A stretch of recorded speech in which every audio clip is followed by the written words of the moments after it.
Oxirgi marta qachon biror bir narsani, masalan, smartfon yoki maishiy texnikani do'konga borib, haymoningizdan naqd pul chiqarib sotib oldingiz?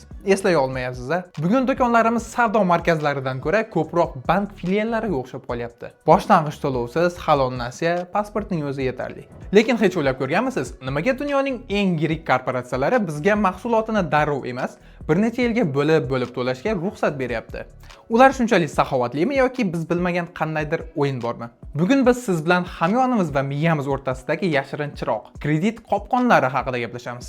Keling fanga yuzlanamiz. Inson miyasida mantiqiy fikrlash va hissiyotlar o'rtasida doimiy kurash ketadi. Massachusetts texnologiya instituti olimlari qiziq bir tajriba o'tkazishgan. Naqd pul bilan to'lov qilayotgan odamning miyasida og'riq markazlari faollashadi. Ya'ni pul berish jismoniy og'riq bilan deyarli bir xil signal beradi. Kredit sehri shundan iboratki, kredit karta yoki muddatli to'lov tizimlari bu og'riq markazini bloklab qo'yadi. Siz mahsulotni qo'lingizga olasiz, miyangiz dopamin ajratadi. Lekin to'lov keyinga surilgani uchun og'riq sezilmaydi. Natijada biz narsaga ega bo'lgandagi zavqni bugun olamiz. Uning azobini esa kelajakdagi o'zimizga yuklaymiz. Nobel mukofoti sovrindori Richard Tallerning nudge nazariyasiga ko'ra, iste'molchilar tanlovni o'zlari qiladi deb o'ylashadi. Lekin aslida ularga turtki beriladi. Do'konlardagi 0012 boshlang'ich to'lovsiz, foizsiz 12 oyga reklamalari bu eng kuchli psixologik qurol. Odamlar mahsulotning umumiy narxiga emas, balki oylik to'loviga, masalan, kuniga bitta kofe pulidek qaraydigan bo'lib qolishadi. Keling, eng katta mifni ko'rib chiqamiz.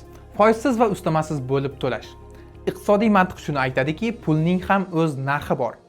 Yillik inflyatsiya 10-15% bo'lib turgan bir paytda hech kim sizga 12 oyga tekinga pul bermaydi. Ko'p hollarda mahsulotning naqd puldagi narxi va muddatli to'lovdagi narxi farq qiladi. Agar bir xil deyishsa, bilingki, naqd pulga oluvchilar uchun chegirma e'lon qilinmaydi. Chunki kredit foizi mahsulot tannarxiga allaqachon kiritilgan. Tadqiqotlarga ko'ra, kreditga xarid qilayotgan mijoz naqd pulga oladigan mijozga qaraganda 15% dan 30% gacha qimmatroq mahsulotni sotib olishga moyil bo'ladi. Chunki 10 million so'm bir marta berishga ko'plik qiladi. Lekin oyiga 900 ming so'm bu yaxshi narx. Nega bizga bu qimmat gadjetlar kerak? Bu yerda gap iqtisodda emas, sotsiologiyada. Veblen effekti degan tushuncha bor.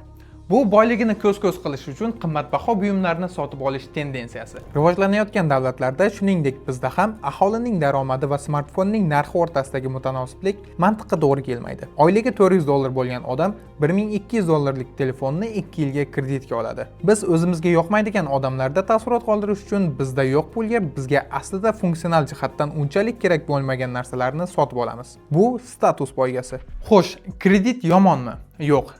Kredit bu shunchaki instrument. Agar siz kreditga kompyuter sotib olib, ish o'rganib daromadingizni oshirsangiz, bu yaxshi qarz. Bu investitsiya.